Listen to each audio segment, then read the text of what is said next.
The C-Stick in Super Smash Bros. Ultimate now has a 3-frame directional as compared to a 1-frame directional in Super Smash Bros. For Wii U. So to first get into this, I'm going to use my main, Shulk. As part of his kit, he has the Monado art wheel, or dial, we use that for short. So this actually takes 10 frames to open. Let me show you here. So 1, 2, 3, 4, 5, 6, 7, 8, 9, 10, and then after the 10th frame, opens on the 11th frame. So I realized that if we wanted to get dial storage in an art very quickly, we could actually first cycle for 1 frame, and then immediately input up air, hold special for landing lag, and that's 10 frames, because 1 frame cycle, 9 frames of up air landing lag. Where I started realizing that the C-Stick might have more than a 1-frame directional was when I was looking into Bidou+based aerials. I use the special stick to input aerials, so I have trigger attack. I'm not using the L stick at all. Shulk, if we have the C-Stick bound to special, it can also cycle. So if I time the special stick the frame before the attack input, great, I should get the 1 frame of dial charge, and then I can hold special, and we can get the 10 frames. Yeah. But what I noticed was, in some cases, if I was late with the attack input, I would get 2 frames of dial charge. And then add that to the 9 frames of up air landing lag, suddenly we have 11 frames. So that it would be not possible for me to store the charge, because the dial would be opening during the up air landing lag, right on the 9th frame. That was an instance where I was able to do up air with a Bidou aerial, and the dial opened. So this is how I first came to realize, maybe it's a 3-frame window to input Bidou Aerials. The other way we can tell that the C-Stick might be a 3-frame directional is because my smash corner, with what he calls the Foxtrot instant reverse aerial, where you dash with the L stick and then you input the tilt stick the other direction. What I noticed was I could select between getting a nair, a fair, and a bear depending on when I input my tilt stick. If I input the tilt attack before jump, I get a nair. In order to get the Foxtrot instant reverse fair, you need to input both the C-Stick and the jump on the same frame. Since I have trigger attack, it's a little bit more consistent. Pretty much it's a 1-frame window to do it, so don't expect to be consistent with it. Foxtrot instant reverse fair, and it's possible. That's something that my Smash Corner didn't cover in his video. If I want to get a bear, I would jump before the tilt input, so we're going to do that now.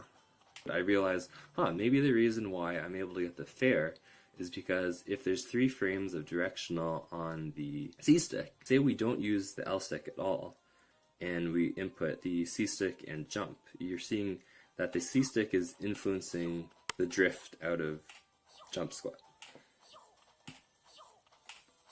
And there's not much we can do about it, because there's 1 or 2 frames of the C-Stick that is occurring after jump squat. If the aerial's in the same direction as your drift, you get full direction because there's no conflict. If we wanted to have drift with no C-Stick influence, it would look like that. We could nudge the C-Stick very gently. Okay, there, I just did one. Not the easiest thing. This also applies to up air and down air. If you nudge it, you can go farther. See how far I'm going now? This is not nudging, very slow. If you nudge it, you can go way farther. Treating forward air, maybe do a bear. I'm effectively ending the 3 frames, ending the C-Stick input early because we're returning it to neutral, and then inputting the L-stick drift after. So that's method 1. If I do the C-Stick input before jump squat, we have only 1 or 2 frames of the C-Stick input directional is occurring during jump squat. We can input our attack, but the main thing is that directional is not occurring during the air time. And the first frame of air time is actually very important for determining drift. point really is to input the L stick as late as possible, but still sort of either in the tail end of jump squat or on the first frame of airtime. If you turn on AB Smash, shout out to my Smash Corner for realizing this, you can do Aidou Aerials. You would think, oh, well, if you're holding attack already, how do you input attack? Well, if you press special, that inputs a second attack. And of course, you know, we can do this out of shield because the tilt stick doesn't cause us to roll. So I'm already entering Aidou, I'm in shield. Cool. So it's possible to actually use the special stick to input aerials. So I have trigger attack. If you set the tilt stick sensitivity down to low, it decreases the amount of time a stick flick is considered smash attack to 3 frames. This is 4 frames, 5 frames. Can't believe I'm saying this, but Bidou may actually be viable in Ultimate. Bidou input, jump, attack, L stick drift. Let's see how we do. Boom, retreating aerial. So even though we can't jump out of shield while holding trigger special, which is required for Bidou, we can actually, in Ultimate, they allow us to jump cancel shield release. Okay, let's say I release shield, you know, this was still doing shield release, and we would do that. So I hope this gives people a better understanding of what options we have for inputting retreating short health buffered aerials and why alternative control schemes might be something to look into, especially if you have a good fair, maybe a good retreating bear, swordies, whoever.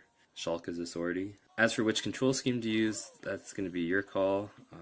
I'm currently experimenting with Bidou right now because Shulk has some benefits, applications of that as it pertains to dial storage, but yeah.